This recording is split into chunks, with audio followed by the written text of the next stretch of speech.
di waktu yang mulia, di perkumpulan yang mulia. Mudah-mudahan berkah dari perkumpulan ini Allah panjangkan umur kita, Allah sehatkan jasad kita, mudah-mudahan Allah berkahi hidup kita, mudah-mudahan yang punya hajat Allah kabulkan hajatnya, mudah-mudahan yang lagi sakit Allah angkat penyakitnya, mudah-mudahan tidak kita berpisah dari tempat ini kecuali Allah Subhanahu wa taala mengampunkan semua dosa kita. Amin ya rabbal alamin. Masuk di dalam pembahasan yang baru atau di fasal yang baru.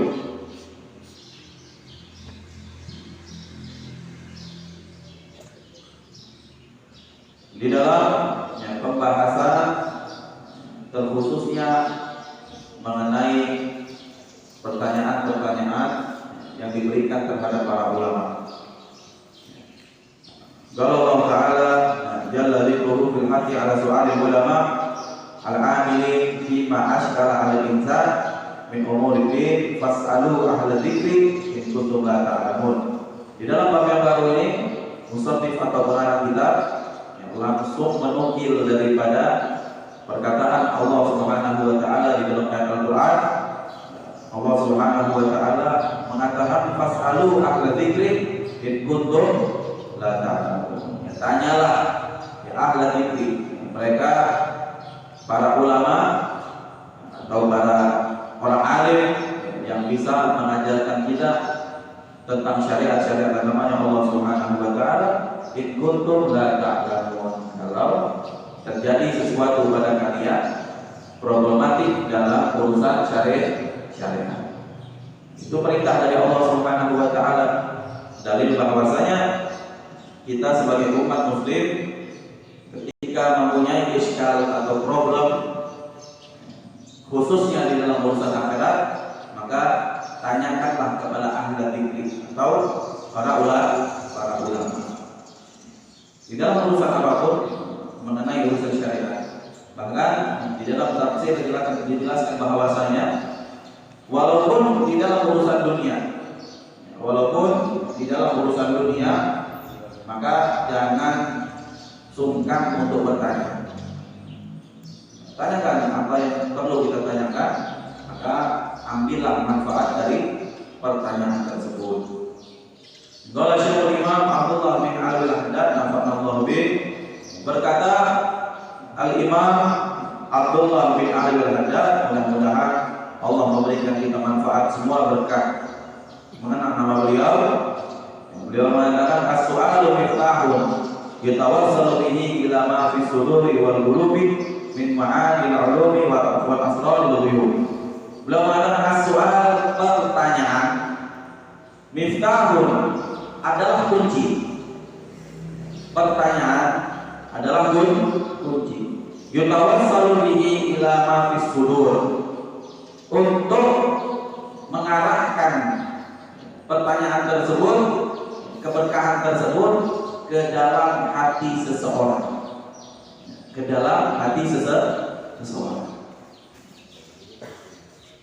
Min ma'anil ulum wal asraril ghuyub, daripada keindahan-keindahan di dalam agama dan keberkahan-keberkahan yang tidak nampak pada diri kita. Karena sebagian daripada manusia, mereka itu lebih cepat memahami ilmu dengan bertanya daripada dengan belajar. 70% manusia ketika mereka bertanya mereka paham, tapi ketika belajar tidak paham.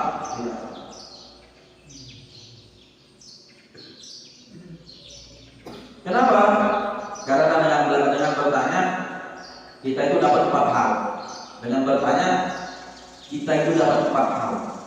Yang pertama, dengan bertanya maka kita itu tukhatib ala nafsi, kita itu ngomongin diri kita. Apa yang kita nggak paham, kita ngomongin diri kita. Sebagian manusia ini kenapa nggak dapat ilmu? Kenapa mereka nggak dapat ilmu? Karena ketika mereka dengar ceramah atau dengar nasihat atau dengar belajar, mereka itu nggak membuka hatinya atau tidak menganggap bahwa saya nasihat itu untuk dirinya. Enggak. Seumpama kalau ada ceramah, kamu jangan pernah meninggalkan sholat, kalau meninggalkan sholat seperti ini, seperti itu. Di dalam pikirannya, pasti ini Ustadz lagi ngeramain teman saya yang nggak sholat. Padahal dia nggak sholat. Dia tidak membuka hatinya untuk menerima nasihat tersebut.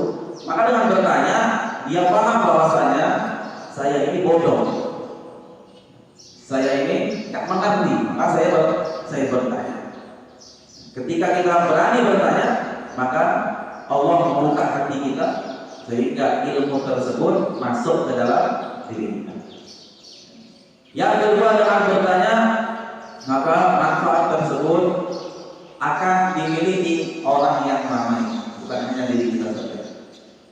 Satu orang bertanya, bisa jadi yang lain tak ngerti. Satu orang bertanya, bisa jadi teman-teman yang lain tak ngerti. Belum tentu dia aja yang tak ngerti. Bisa jadi yang lain tak ngerti. Maka dengan satu orang bertanya, maka orang-orang yang di sekitar akan mendapatkan keberkahan. Apa keberkahannya? Ilmu yang ditanya dan yang dijawab. Ketika ada satu pertanyaan dijawab, orang lain kan, oh jadi ini begini ya. Yang awalnya dia tidak mengetahui, dia akan mengetahui. Manfaatnya seperti itu. Jadi yang senang bertanya, maka dia senang memberikan manfaat orang lain. Dia bertanya satu hal, orang lain yang bermanfaat, dia dapat pahalanya. Jadi orang bertanya itu hebat manfaatnya, pahalanya sangat besar. Kenapa? Karena dengan pertanyaanmu, yang awalnya kamu nggak paham, kamu jadi paham. Yang awalnya temanmu nggak paham, dia jadi paham. Ya, jadi itu adalah ilmu jariah. Orang yang bertanya itu adalah ilmu jariah. Kenapa? Karena mungkin saja orang lain yang nggak paham, berkah pertanyaannya bisa mampu menjadi paham. Itu yang kedua. Yang ketiga, manfaat liman sa'il.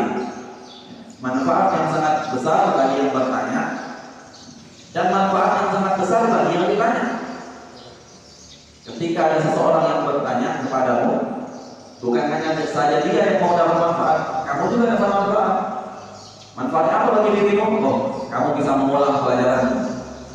Kamu bisa mengulang yang dulu kamu pelajari, mungkin saja belum kamu bisa ulang dengan pertanyaan, kamu bisa ingat kembali. Jadi sangat besar manfaatnya.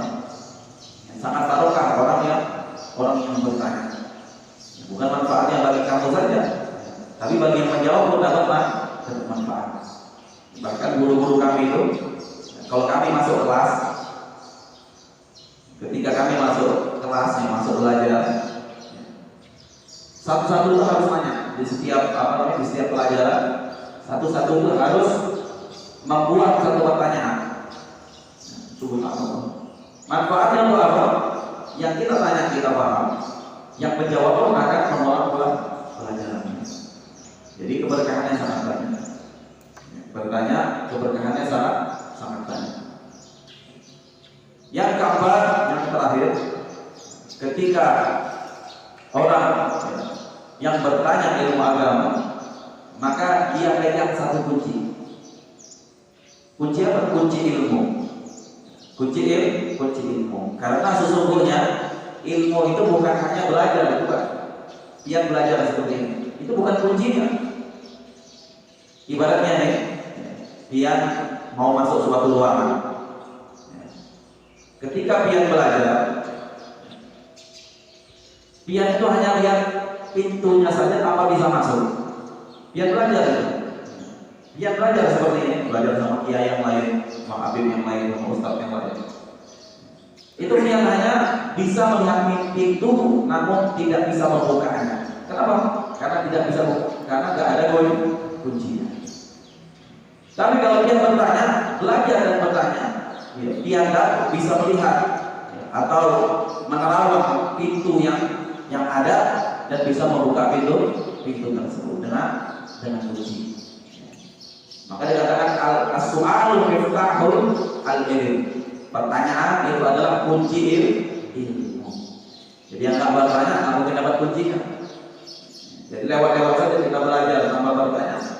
Maka seperti dia yang lewat dari satu jalan tanpa mengambil manfaat. Lewat saja ilmunya kalau berjalan aja. Tapi kalau dengan pertanyaan berarti dia itu paham. Seumpama di masjid ini ada kajian tinggi atau ada kajian yang lainnya. Dia itu ketika bertanya berarti dia itu mendengar. Dia dengar baik-baik. Oh begini. Ada yang nggak paham ditanya. Tapi kalau yang nggak paham, ada yang nggak dengar, nggak mungkin bisa bertanya. Mau tanya apa? Orang kajian aja dan dia nggak dengar. Begitulah cara melihat atau mentafsirkan bagi siapa saja hamba Allah Subhanahu wa Ta'ala yang diberikan pemahaman ilmu. Kalau semakin dia paham, semakin banyak yang ditanyakan. Semakin dia tidak paham, maka semakin dia sungkan atau tidak peduli dengan pertanyaan. Karena itu adalah perintah Allah Subhanahu wa Ta'ala. Fas'alu ahla dzikri in kuntum la ta'lamun. Tanyalah kepada para ulama bagi kalian yang tidak mengetahui sesuatu khususnya di dalam urusan agama. Fakamahan huwa yusalu ila ma fil buyuti min al-aqti'ati wan nafaisi illa bil mafatihi al-muttakhidha min al-hadid wal khusyab. Seperti yang saya jelaskan tadi. Seperti apa? Seperti kalau seumpama pian mau masuk rumah, yang pian lihat pintunya saja. Seperti Imam Haddad, ada pintunya saja, nggak ada kuncinya, nggak bisa masuk. Mau ngerampok, nggak bisa ilmu dirampok. Kalau barang-barang yang lain bisa dirampok, ilmu tidak bisa dirampok. Jadi dengan kunci illa bil mafatihi al-muttakhidha min al-hadid wal khusyab. Kecuali dengan kunci, maka kamu bisa membuka pintu besi sekaligus atau pintu yang terbuat dari kayu. Bahkan la yusallu ila ma 'inda ulama al-'arifin min al-'ulumi wal ma'arif ila bil asdati muttakhidha min talab al-istifadati makrunan bi sidqi wal gharba wal husnil adab. Dan juga kalau kamu ingin dikenal sama para ulama, ingin mengambil berkahnya, ingin dekat sama para ulama, maka kuncinya hanya satu. Apa itu? Yang hobi bertanya. Kalau kamu senang bertanya, pastilah itu ulama senang sama kamu. Oh, ini orang paham, ini orang pintar, ini orang suka bertanya. Nah, itu membuat dirimu untuk lebih dikenal dengan para ulama. Dan siapa yang dikenal para ulama, maka hidupnya akan barokah. Tapi dengan satu cara bertanya ada adabnya juga. Apa dikatakan Imam Abdullah bin Ali al-Haddad, adabnya bisidqi, dengan kejujuran. Nanya itu yang jujur, jangan ngetes atau mencoba. Saya tahu nih, saya pengen tanya sama Habib, jujur tak jawaban Habib. Nah itu hati-hati, musibah besar. Seperti itu adalah musibah besar. Kalau ingin bertanya, bertanyalah dengan apa yang kamu tidak ketahui. Emang betul-betul kamu butuh dengan pertanyaan. Jangan pernah tes atau ingin mencoba atau ingin mengetahui kadar. Nah, itu yang kurang baik. Haram hukumnya, nggak boleh. Bukannya berkah yang kamu dapat, bukan manfaat, tapi akan dapat musibah. Karena setiap ulama punya kadar masing-masing, nggak bisa kita samakan. Ada ulama ini ditanya apapun bisa. Karena dia belum belajar, Allah berikan ilmu yang lebih. Ada yang ulama juga nggak paham, ya, dia punya ilmu sedikit, ya dia ingin berdakwah di jalan Allah, nggak masalah. Tapi dengan satu jalan jangan kamu banding-bandingkan. Oh ini alim, ini nggak alim, ini bodoh, nggak bisa. Ya, setiap orang manusia punya kadar masing-masing dan tidak bisa disamakan. Siapapun itu, karena setiap manusia pasti ada kekurangan. Dan bisa kita menganggap orang itu bisa ilmu semuanya, dia paham ilmu semuanya, nggak akan pernah bisa. Kecuali Nabi Muhammad Sallallahu Alaihi Wasallam yang paham ilmunya Allah semuanya hanya Nabi. Tapi yang lain, kalau ya, dia bisa paham, ada yang dipahami, ada yang paham, ada yang bisa dipahami. Itu adalah manusia biasa. Dengan kejujuran, banyak dengan kejujuran. Wal gharba, dan dengan kemauanmu bujur-bujur. Mau bertanya itu ada kemauannya. Makanya kalau ada orang yang nggak mau bertanya, dia nggak punya kemauan, cuek dengan ilmu, ya maluan saya kalau sadar, karena nggak punya kemauan. Tapi orang yang ingin bertanya itu harus ada kemauan yang mendalam. Saya butuh dengan ilmu ini, saya butuh dengan pertanyaan, saya butuh dengan jawaban. Kalau tidak saya tanyakan, takutnya saya salah. Itu harus punya kemauan. Itu yang kedua. Yang ketiga, yang terakhir ini yang paling penting, apa? Wa husnul adab. Bertanya pakai adab. Bertanya itu pakai adab. Para sahabat itu kalau ingin bertanya sama Sayyidina Ali bin Abi Thalib, padahal sama-sama sahabat yang lebih tua, pertanyaannya gimana? Duduknya seperti jenazah yang mau dimatikan sama tuannya. Kira-kira jenazah turun nggak sama yang mematikan? Ada yang jenazah gerak? Nggak ada, dia ada akhlak. Begitu pula orang yang ingin bertanya, tanyakan pakai adab. Agar kenapa? 3 rangkaian ini dengan kejujuran, dengan kemauan yang betul, dengan adab. Tujuannya untuk apa? 3 kunci ini agar ketika pertanyaan itu diajukan, kamu mendapatkan manfaat. Itu tujuannya. Karena ada sebagian orang tanya tapi tidak dapat manfaat. Itu tadi tujuannya untuk ngetes, tujuannya untuk mengetahui kadar yang orang yang ditanya, tujuannya untuk menghina atau membanding-bandingkan. Nah itu tak boleh, haram hukumnya. Pokoknya saya mau tanya yang susah sama Habib, biar Habib nggak bisa jawab. Nanya yang susah. Kemauannya untuk ngetes agar yang ditanya keliru atau nggak bisa jawab, merendahkan. Dia tanya, saya nggak bisa umpama, saya nggak bisa jawab. Dia tanya, saya nggak bisa jawab. Bumul Habibnya, bilang belajarnya di Handong. Dia kira orang yang ditanya ini wali saja punya kelemahannya, nggak semua wali alim. Kita ini manusia biasa, ada yang dipahami, ada yang nggak bisa dipahami. Ada mungkin saja dulunya paham, akhirnya lupa. Ini manusia biasa. Kita ini di otak punya memori. Sebesar apa memorimu untuk menampung ilmu semuanya? Nggak bisa. Jadi jangan pernah menuntut gurumu itu untuk jadi sempurna, nggak akan pernah bisa. Ketika ditanya, nggak bisa jawab dia, mungkin saja orang tersebut lupa ataupun dia nggak berani menjawab karena memang betul-betul nggak paham. Karena orang ini ada 2, ada yang emang nggak paham. Ketika dia ditanya dia tidak bisa menjawab karena tidak pernah belajar hal tersebut. Ada juga yang lupa.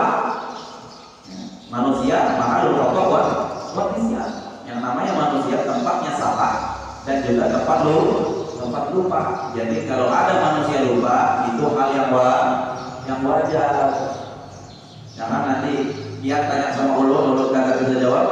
Habib Bumul, mana dari Handong jauh-jauh belajar dari Bodoh. Mungkin saya nggak bisa jawab di hal tersebut. Di hal yang lain saya bisa jawab. Nah itulah manusia. Karena yang namanya pelajar, dia tidak akan bisa mendapatkan ilmu seutuhnya atau memahami ilmu sebetul-betulnya semuanya, itu tidak akan pernah bisa. Bahkan kami di Handong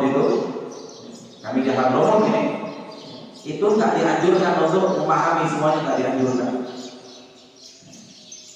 Setiap ilmu kami belajar, tafsir belajar, hadis belajar, semuanya belajar, mantek belajar, balaghah belajar, semuanya kami belajar. Tapi kami disuruh pilih satu hal.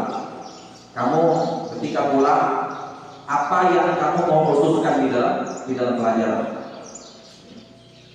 Ketika itu Al-Fakir minta untuk lebih difokuskan belajar fikih. Ada teman-teman yang minta fokus belajar hadis, ada teman-teman yang minta fokus belajar Al-Quran. Nah itu masing-masing punya keinginan masing-masing. Kan seperti kita kan selesai kita belajar matematika, Inggris, segala macam, apa lagi belajar SMP, lupa belajar PPKN, fisika semuanya. Akhir-akhirnya masuk ini apa? Tinggal pilih mau jadi guru bahasa, mau jadi guru matematika, atau mau jadi dokter. Ya, kalau dokter kan lebih contoh ke kesehatan, atau mau jadi elektro. Kalau jadi elektro kan fisika ya, lebih contoh kepada listrik-listrikan. Dan itu sudah tabiat manusia. Dia mau jadi apa? Dia mau menguasai apa? Saya mau jadi tukang bangunan. Ya tukang bangunan urusanmu. Fokuskan, hitung-hitung fondasi seperti ini, hitung begini, ini.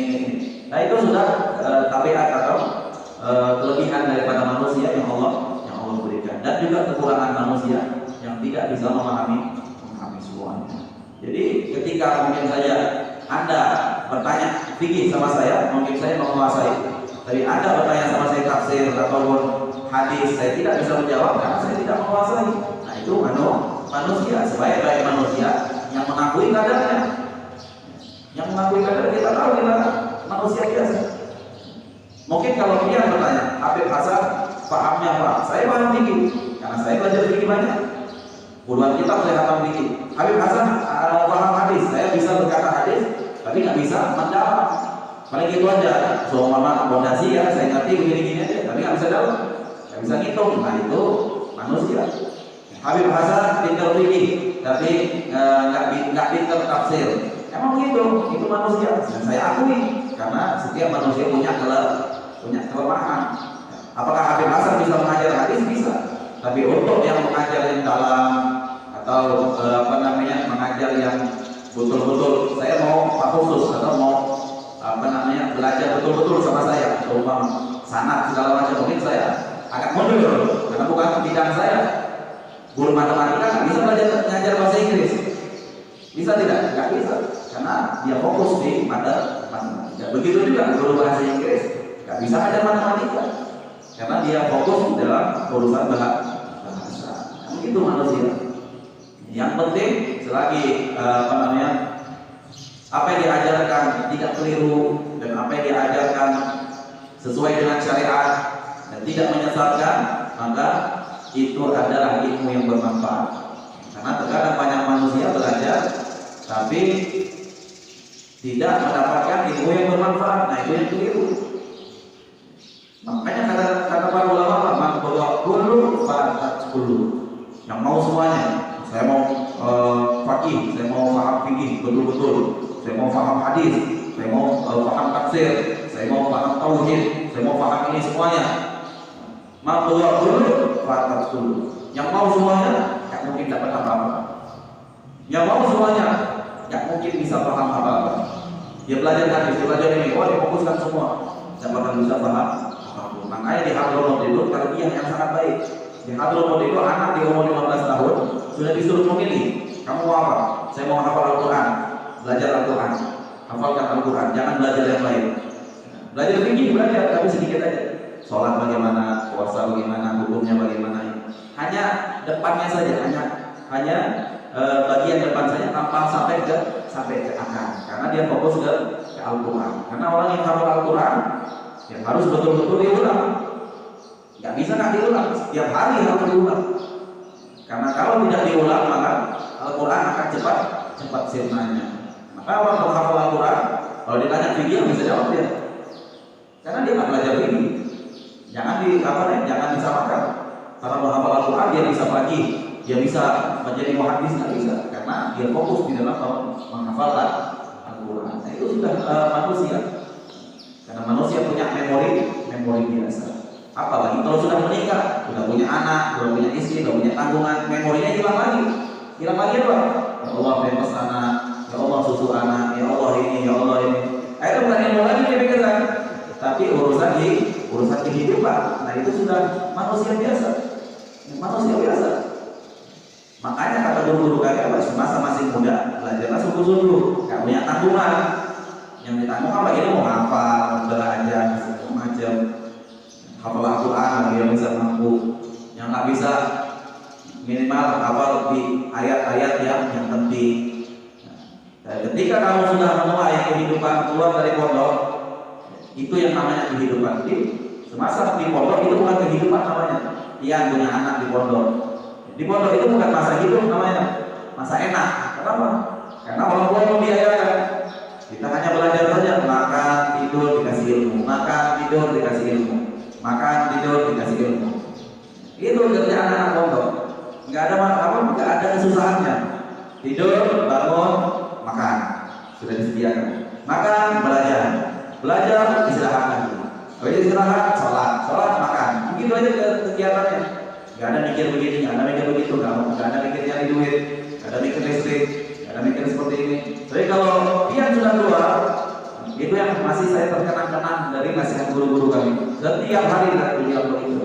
Kami mau berusaha, jagalah kesempatanmu ini, jagalah waktumu di pondok, jagalah waktumu ketika belajar. Karena ketika kamu sudah keluar, yang namanya kitab tak mungkin bisa dipegang lagi.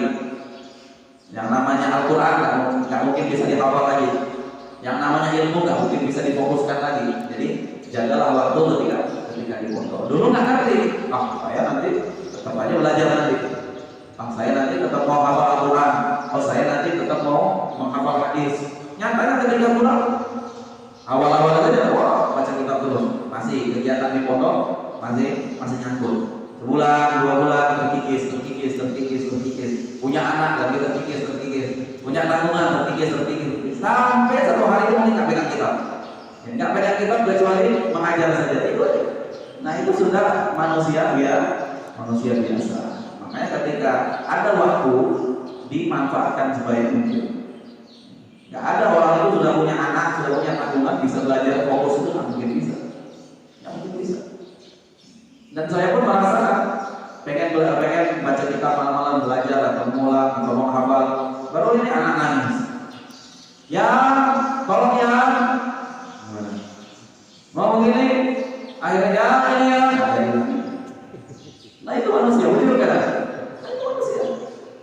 Coba kalau dulu waktu di pondok, belajar sungguh-sungguh, punya waktu banyak, bisa menghafal, bisa membaca, bisa ini, bisa itu. Tidak bisa lagi sudah. Karena itulah sifat manusia. Dia manusia pasti punya kekurangan masing-masing. Jadi 3 hal tersebut yang harus kita pegang. Makanya saya itu senang ditanya. Kenapa? Dengan ditanya maka saya itu bisa mengulang dengan pertanyaan orang-orang yang dulunya saya mungkin paham, saya sering belajar. Ketika ditanya mungkin saya lama nggak mengulang hal tersebut. Ditanya saya jawab, berarti saya masih bisa ingat. Itu tujuan ini pertanyaan tadi. Tapi dengan 3 tadi, apa bisidqi, dengan kejujuran, wal ghalbati, dengan kesungguhan, dengan betul-betul, dengan kesungguhan, dan ketiga dengan husnul adab, dengan adab yang bagus. Tsumma dzakara al-Imam Sufyan ats-Tsauri rahimahullah annahu kana yubadiru bil rahim min kulli baldatin wa dakhalaha wa lam yasalhu ahadun min ahliha an syai'in min al-ilm wa yaqulu hadha baladun yamutu fihi al-ilm. Diceritakan bahwa Imam At-Tsauri adalah salah satu imam dan ulama yang sangat alim.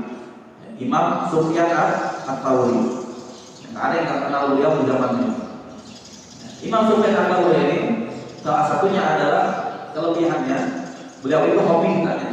Bahkan diceritakan bahwasanya Imam Sufyan Ats-Tsauri ini kalau sudah buka tanya jawab itu 1 hari nggak habis. Pertanyaan orang sama beliau, tanya.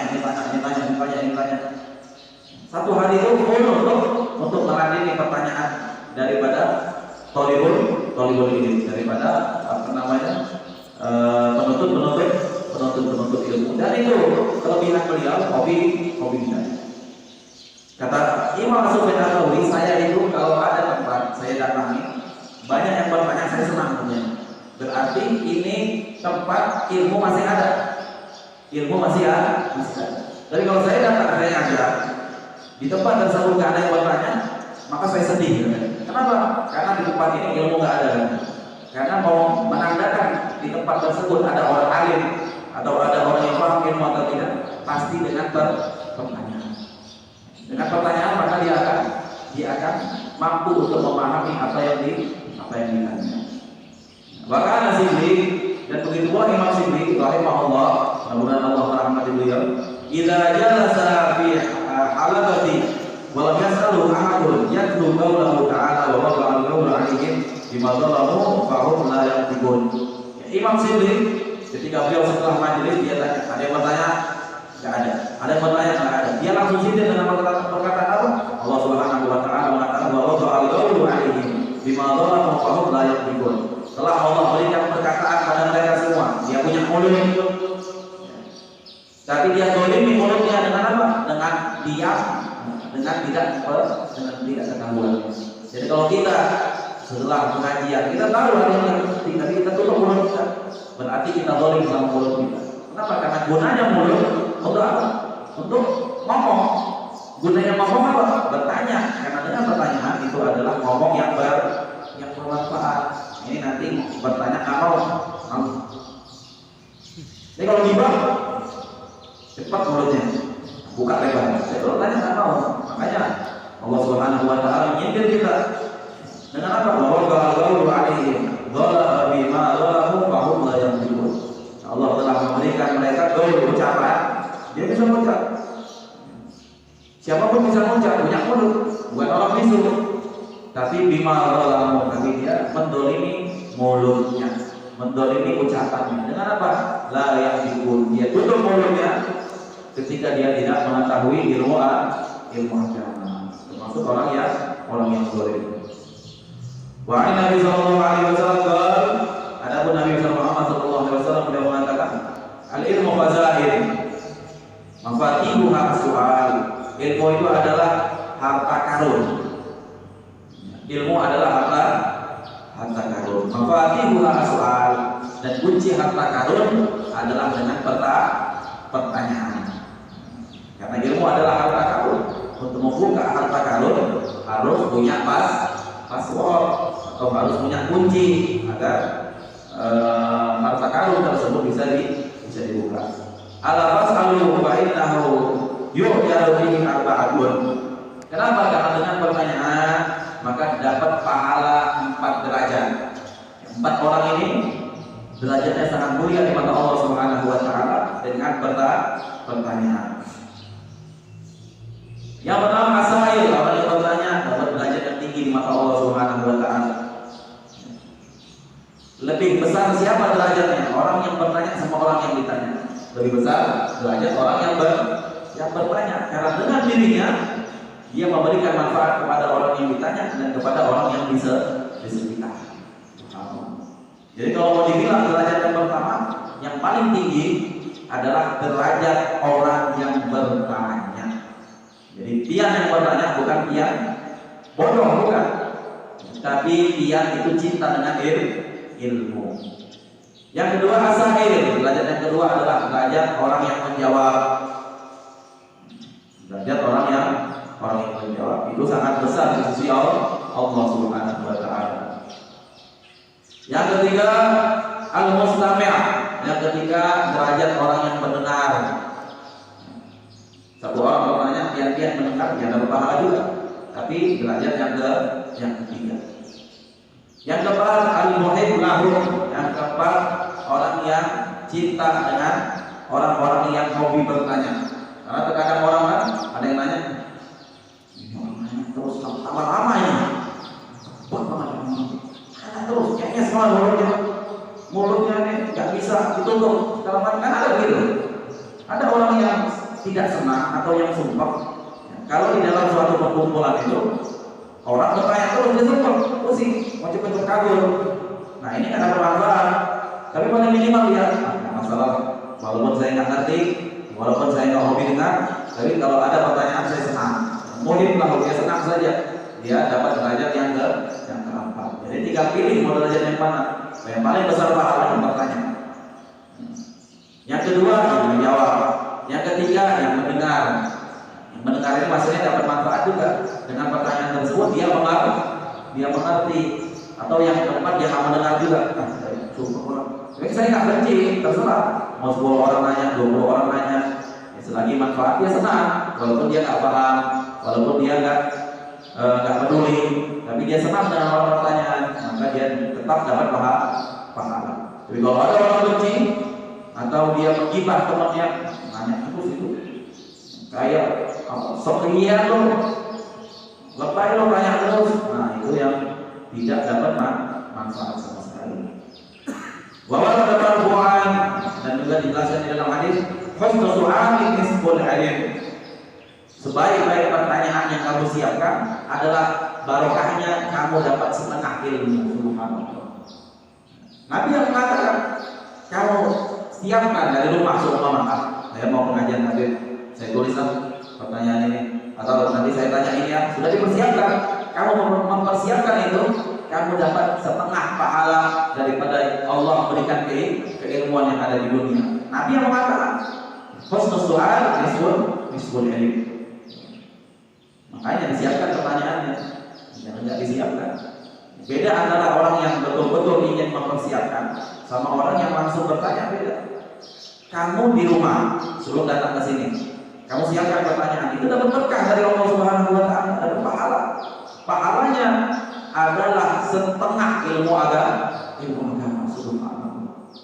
Tapi ketika kamu duduk di situ bertanya, walaupun tidak dapat pahala, tapi pahalanya berkurang. Yang paling baik itu disiapkan pertanyaan sebelum datang. Makanya itu tarbiyah yang ditanamkan oleh guru-guru kami di Magelang. Sebelum datang siapkan pertanyaan. Mau tanya apa siapkan. Subhanallah. Jadi tanya itu bukan langsung. Tanya itu sudah disiapkan. Saya mau nanyainnya. Saya nggak paham ini. Itu nandakan itu santri belajar. Kalau ada orang diam saja, berarti tidak belajar. Jadi kalau dia mempersiapkan, saya baca kitab ini tapi nggak ngerti. Ini gimana ya? Tanyakan. Sudah disiapkan dari rumah atau dari tempat kita. Jadi ketika kita datang, saya ada pertanyaan. Itu husnul su'al nisful ilm. Sebaik-baik pertanyaan, yang paling bagus pertanyaannya, dia mendapatkan berkah setengah ilmu agama. Subhanallah. Wa alima annahu yata'ayyanu 'ala kulli man lam ya'lam an yas'ala ahla dzikri wa hum ulama 'abiduna nasihuna lillah wa li rasulihi wa li 'ammatil mu'minin. Tapi dengan syarat, bertanyalah kamu dengan orang yang betul. Jangan nanya ilmu sama tukang bakso ulama, dia tak ngerti. Jangan tanya sama orang yang betul. Jangan tanya ilmu seumpama sama orang yang bukan bidangnya. Jangan.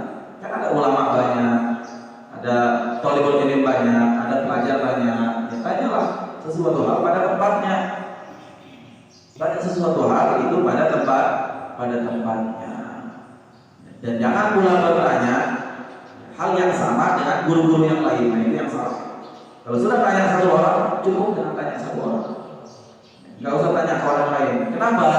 Karena dengan kamu banyak bertanya kepada pendai-pendai yang lain, itu menyebabkan hatimu kotor. Itu tadi kembali ke yang tadi. Takutnya nanti kamu bingung sendiri. Ini tanya jawabannya beda. Ini jawabannya beda. Ini jawabannya beda. Ini jawabannya beda. Mana yang mumpul dari mereka berdua ini? Hati-hati. Jadi kalau tanya satu orang dah. Kalau kamu tanya seumpama kamu percaya, kamu bertanya sama orang ini, sama ulama ini, tanya itu aja, gak usah tanya yang lain. Kenapa? Takutnya nanti yang satu jawabnya beda, akhirnya hatimu kotor. Nah, yang satu ini pasti bodoh atau pasti nggak ngerti. Ya, tanya sama satu orang saja. Dalam satu permasalahan. Dulu pernah dikisahkan bahwasanya ada satu orang Islam, tapi dia orang awam. Dia orang awam. Dia ingin bertanya, mencari pembenaran. Makanya tadi bisidqi, dengan kejujuran tanya, jangan cari pembenaran. Jangan cari pembenaran atas kesalahan kita. Kita bertanya tujuannya untuk mencari ridho Allah dan juga mencari ilmu yang betul-betul. Kalau kita salah kita terima, jangan kita tak terima. Pernah dikisahkan ada satu orang, dia orang Islam tapi memelihara anjing. Orang Islam tapi memelihara anjing. Dia orang bodoh, dia nggak tahu. Dia bertanya sama Habib Ali Kuitang, yang ada di Jakarta. Dia tanya, Habib, boleh tidak Habib orang Islam memelihara anjing Habib? Ditanya sama Habib Ali Kuitang. Nah, orang yang pintar atau orang yang paham, dia tidak menghubungi langsung, dia tanya betul-betul. Kamu pelihara anjing? Iya, saya pelihara anjing. Untuk apa? Enggak untuk apa-apa, saya suka aja katanya. Saya peluk dia, saya ajak tidur bareng, saya senang sama dia. Enggak boleh, haram. Kamu orang Islam, haram untuk memegang anjing ya sebelumnya. Kecuali kalau kamu pelihara untuk seumpama jaga gudang, jaga apa namanya biar gak ada maling seumpama, itu boleh, nggak masalah. Tapi kalau kamu pelihara anjing ada manfaatnya, itu hukumnya haram. Atau kamu pelihara anjing untuk anjing pelacak, nggak apa-apa. Masuk aja katanya, iya begitulah hukumnya. Kamu bertanya, saya jawab. Akhirnya dia keluar dari pertanyaan tersebut, dia kembali ke Habib, salah satu Habib yang lain, Habib Ali Umur. Dia tanya sama Habib Ali Umur, nggak puas sama jawaban dari Habib Ali Umur tadi. Dia bilang, ini Habib kurang haji katanya. Saya pernah dengar kok boleh katanya. Saya tanya lagi sama Habib Ali Umur, tanya sama Habib Ali Umur. Dia tanya, pertanyaannya sama Habib, boleh Habib pelihara anjing? Habib Ali Umur sama ilmunya sama Habib Ali Umur, sama-sama berilmu. Dia tanya, katanya, kamu melihara anjing untuk apa? Ada manfaatnya tidak? Gak ada, bisa pelihara aja, saya main peluk, saya pengen ini. Haram hukumnya, gak boleh. Ya, hukumnya haram. Akhirnya apa? Gak puas dengan jawaban tadi. Saya mau tanya yang lainnya. Tanya ke Habib Salim Jindan. Habib Salim bin Jindan. Dia tanya sama Habib Salim bin Jindan, baik Habib, hukum memelihara anjing itu apa, Habib? Kenapa kata Habib Salim bin Jindan? Saya sudah tanya sama Habib Ali kita, saya sudah tanya sama Habib Ali Umur katanya. Jawabannya tak boleh, Habib. Kalau menurut Habib gimana? Habib Salim bin Jindan yang paling mudah daripada mereka semua. Maksudnya guru-guru Habib Salim bin Jindan itu. Habib Salim bin Jindan bilang, kamu melihara anjing, kamu kan melihara anjing, kamu boleh melihara anjing katanya. Kamu boleh. Wah, senang dia kira. Ya senang bukan main. Oh, ini baru Habib yang alim ini. Habib Ali minta Habib Ali Umur nggak alim katanya. Tolong katanya. Ini Habib Salim bin Jindan yang paling alim katanya. Karena bisa berfatwa bahwasanya orang Islam boleh untuk memelihara anjing. Oh, ini disebarkan sama dia, disebarkan sama orang-orang Jakarta. Habib Ali Umur itu tolong, Habib Ali Kuitan tolong, yang paling alim Habib Salim bin Jindan. Terkadang ada ngomong itu kan. Ketika dia melontarkan satu pertanyaan, nggak puas atau mencari pembenaran, tanya ke orang lain. Sehingga kalau orang itu mengatakan boleh ataupun membenarkan apa yang dia lakukan, dia anggap itu orang alim, yang lain adalah orang bodoh. Nah, itu yang dilakukan sama orang ini. Disebarkan sejak Jakarta bahwasanya ini Habib bodoh, masa nggak ini nggak dia katanya. Yang paling benar Habib Salim bin Jindan, yang paling alim Habib Salim bin Jindan. Akhirnya nyebar sejak Jakarta dan diketahui sama Habib Ali Kuitan dan Habib Ali Umur bahwasanya Habib Salim bin Jindan berfatwa hal yang tidak masuk akal. Dipanggil Habib Salim bin Jindan, ditanya, Salim, kenapa kamu menyesatkan orang? Kenapa Bin katanya? Kami ini sudah menjawab bahwasanya nggak boleh katanya, sesuai dengan hadis Nabi SAW dan ayat Al-Quran. Kenapa kamu bilang boleh? Dalilmu dari mana? Tunggu dulu katanya. Oh ya, ini pertanyaan yang simpulan itu, iya. Kita panggil aja simpulan itu, Bin. Kita kumpulkan orang. Dipanggil sama Habib Salim bin Jindan, orang yang bertanya, dan beberapa orang untuk menjadi saksi. Kata Habib Salim bin Jindan, Beb, sekarang saya begini, Beb. Saya tanya sama orang ini, saya mau ngomong sama kamu apa? Kata orang yang bertanya, bahwasanya antum berfatwa boleh untuk saya memelihara anjing. Kata Habib Salim bin Jindan, Beb, dia ngomong bahwasanya saya ngomong kepada dia, kalau kamu itu boleh memelihara anjing, bukan berarti saya bolehkan semua orang. Betul tidak? Saya ngomong kamu boleh memelihara anjing. Kata Habib Ali Kuitan, kenapa katanya kamu berfatwa dia boleh memelihara anjing? Apakah anjing itu katanya Beb? Dia tanya sama antum, sudah dijawab nggak puas. Dia kembali lagi ke guru saya Habib Ali Umur, dijawab nggak puas. Dia tanya sama saya ini siapa Beb? Kalau jawaban antum saja dia salahkan, jawaban antum dia salahkan, bagaimana jawaban saya? Berarti dia anjing sama anjing kan anjing sebenarnya. Dia anjing, dia pelihara anjing, berarti tidak najis. Bukan berarti saya membolehkan semua orang memelihara anjing khusus untuk dia saja. Maka hati-hati. Kalau kamu sudah tanya satu orang, maka puaslah dengan pertanyaan tersebut. Kau usah tanya sama orang lain. Walaupun seumpama masih ada keraguan, hapuskan di hatimu untuk merendahkannya. Jangan, nggak boleh merendahkan, nggak boleh untuk mentahjir atau menganggap dia adalah orang yang enteng atau orang yang bodoh, nggak boleh. Jadi sebaiknya mau tanya sama orang yang seret di hatimu. Saya mau tanya sama ini aja, kalau saya yakin jawabannya betul, tanya sama dia saja. Gak usah tanya sama orang lain. Tujuannya apa? Jangan sampai kamu jadi orang yang mahrum dari barokah para ulama atau terhalang dari keberkahan para ulama. Wa ulama Allah akhir ayat al-qur'an man lam ya'lam an yas'al an dzikri. Wa qul ulama al-amilun an-nasihun lillah, yang menasihati di dalam urusan agama itu ditanya. Wali amal mukminin, yang mengurusi daripada urusan para ulama, urusan para orang awam itu ditanya para ulama. Wa wal ya'dar min an yas'ala an dinihi man laysa bi hadzal wasf min al-ulama'i mimman yatlubu bi ilmi dunya wa tafiduhu bisyadatan wa syabakatan di jami'i futamina. Dan jangan sekali-sekali kamu bertanya sama ulama yang tidak fokus dengan urusan akhirat, atau seumpama ya ulama dari anak pesantren. Nah ini kan nanti sesat nanti. Gak ada orang berilmu bisa paham agama dengan tanpa belajar, gak ada. Tiba-tiba langsung jadi kiai, langsung jadi ulama, langsung jadi habib pakai imam, kan bisa. Orang itu punya biografinya dulu, punya alma maternya, belajar di mana, untuk ilmunya sama siapa. Nah itu baru ditanya. Jadi ingin bertanya juga hati-hati, pinter-pinter memilah. Kan zaman sekarang kan banyak orang ngaku-ngaku alim, bisa ceramah sedikit jadi orang alim, bisa ngajak orang ketawa sedikit jadi orang alim. Pian-pian nggak tahu keadaannya. Pian-pian bagus Rasulullah, tapi untuk bertanya jangan ditanyakan sama orang-orang seperti itu. Tanya yang betul-betul. Oh ini guru belajarnya di sini, atau lulusan Mesir, seumpama lulusan Hadramut, seumpama lulusan ini, gurunya jelas tanya. Insya Allah nggak sesat tanyanya. Kalau sama tanya sama orang nggak jelas, takutnya nanti dijawab hal yang salah dan menjadi salah yang jari, atau salah terus menerus. Maka di dalam pertanyaan harus betul-betul memilah mana yang pas. Fahadha minhu wa fi rafiraka min al-asad wa inna daraka 'alaika akthar min naf'ihi laka. Jadi menjauhlah dari pertanyaan kepada orang-orang yang tidak mempunyai sanad keilmuan. Jangan tanya.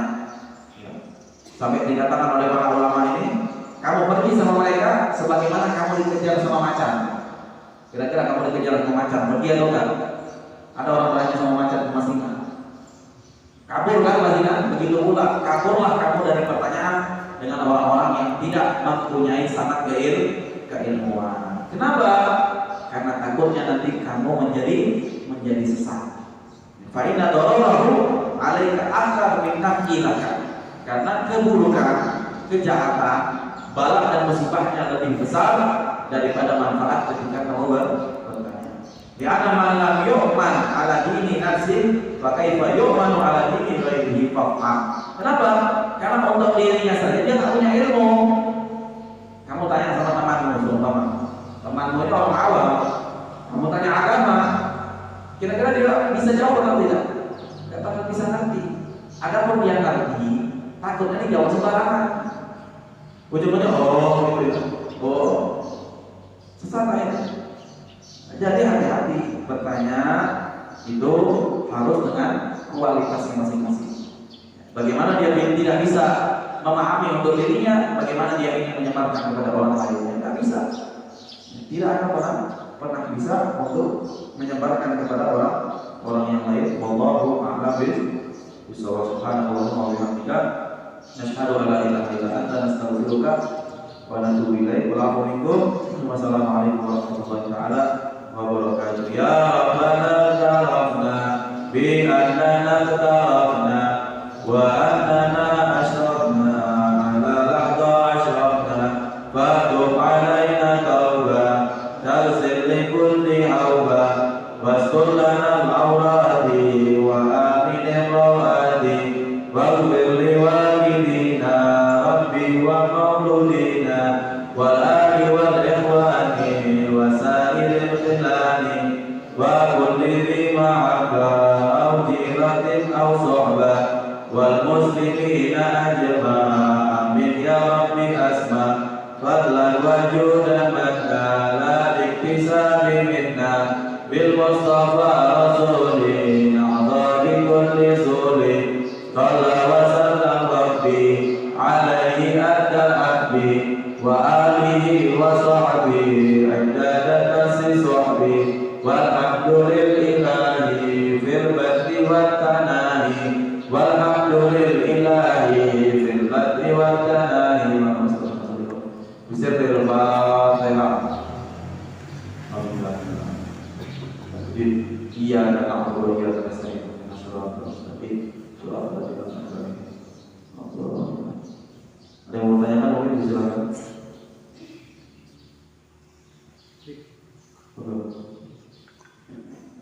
Kita sebelum ke masjid umpama kita disunahkan minimal sholat 2 rakaat. Apa? Kan kita umpama sebelum ke masjid disunahkan sholat 2 rakaat. Apakah itu cuma disunahkan untuk subuh atau seluruh 5 waktunya gitu? Seluruh 5 waktu.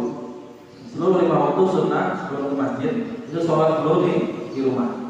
Jangan pernah tinggalkan rumah sebelum ke masjid kecuali sunat sholat 2 rakaat. Karena berkah yang sangat besar yang Allah berikan bagi orang yang ingin berjalan ke masjid. Jadi jangan tinggalkan rumah kecuali sudah sholat 2 rakaat. Ahwal atau yang lebih difokuskan di subuh hari.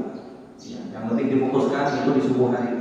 Jangan pernah ke masjid kecuali sudah sholat 2 rakaat di rumah. Sholat apapun itu, sholat apapun itu yang penting sholat sunnah 2 rakaat paling minimalnya. Mau lebih bagus. Seumpama saya ada sebelum masjid sholatnya 4 rakaat lebih bagus. Terus saya sebelum ke masjid sholatnya 6 rakaat khususnya di waktu subuh. Seumpama sebelum ke masjid saya sholat 6 rakaat baru ke masjid sholat pagi. Nah, itu lebih baik. Itu paling minimalnya 2 rakaat.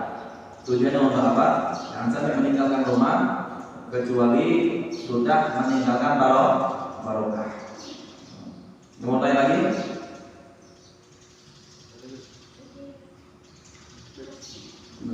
Hah?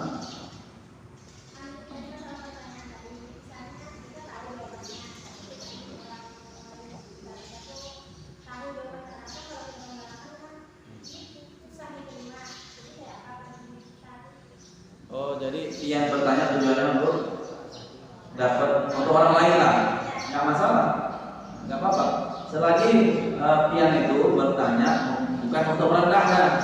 Coba saya kalau yang menerangkan teman-teman ini nggak mau dengar. Coba saya tanya aja sama guru ini yang menerangkan agar orang lain dapat manfaatnya, nggak masalah. Dia dapat barokah. Dengan pian bertanya itu manfaatnya untuk orang lain dengan tujuan jangan sampai ingin merendahkan, itu tak boleh. Atau untuk ngetes tak boleh juga. Jadi kalau untuk manfaat kepada orang lain itu bagus dan tidak ada masalah. Mau tanya lagi? Kalau misalnya sholat berjamaah cuma 2 jamaah sama makmum, kemudian si makmum ini meninggalkan sebelum selesai, bagi si imam itu apakah wajib mengulang atau mengulang? Maksudnya? Kalau berjamaah kan ada 2 orang misalnya jamaah sama makmum. Ya. Kemudian si makmum ini meninggalkan sebelum selesai sholatnya atau batal misalnya. Batal. Nah, setelah selesai si imam ini apakah wajib mengulang atau sudah gitu aja? Enggak masalah, enggak ada ngaruhnya antara makmum batal sholat sama imam. Enggak ada ngaruhnya. Umpama makmumnya batal, imamnya teruskan sendiri aja. Dan enggak perlu mengulang. Ya, ada apa mau mengulang? Karena kan imam enggak batal sholatnya. Yang batal sholatnya makmum.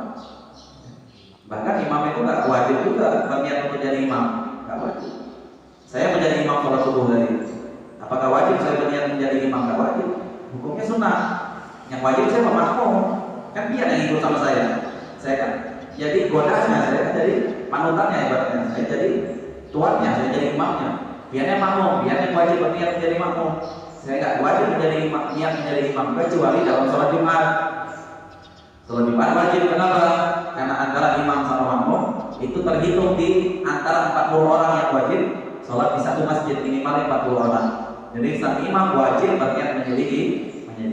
Tapi kalau sholat biasa, zuhur, asar, maghrib, isya, subuh, nggak wajib yang menjadi imam, tapi hukumnya sunnah.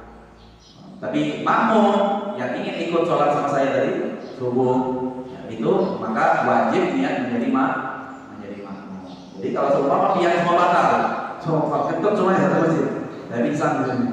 Semua pihak kentut semua batal semua. Saya sholat subuh sendirian aja, ya teruskan. Pahalanya tetap dapat, ya pahalanya tetap ada. Ada mau tanya lagi?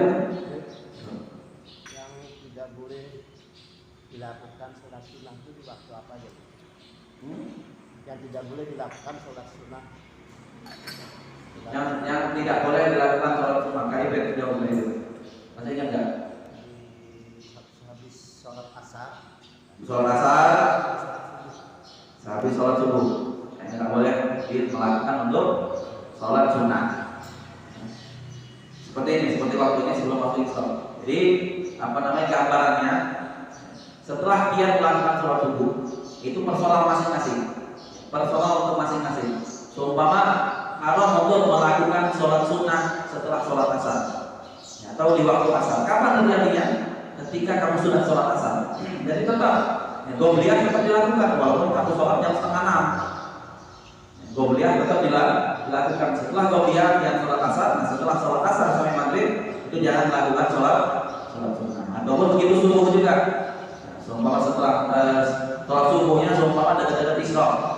Kan setelah subuh kan nggak boleh untuk melaksanakan sholat sunnah. Saya nggak usah sholat qobliyah, jangan qobliyah tetap setelah sholat subuh, lalu dia jangan sholat sunnah sampai waktu isya. Yang ketiga,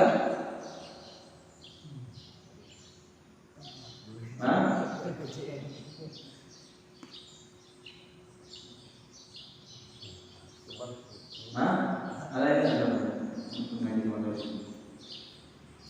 ketiga, sebelum beberapa menit waktu azan sholat Jumat. Waktu azan sholat Jumat, itu usahakan jangan sholat sunnah juga. Kecuali kalau semua sholat sunnah tahiyatul masjid itu nggak masalah. Tapi kalau sholat sunnah yang lainnya, usahakan jangan dilakukan. Yang haram itu apa? Yang haram itu ya, sholat sunnah yang sababnya mutaakhir. Sababnya mutaakhir. Karena ada sabab mutaqaddim, ada sabab mutaakhir. Seperti sunnah sholat wudu. Sunnah sholat wudu. Sebabnya kapan? Kenapa terjadinya sholat sunnah? Sebabnya karena mutaqaddim duluan daripada sholatnya. Jadi kita wudu dulu, lalu sunnah untuk sholat. Atau masuk masjid. Sebabnya apa?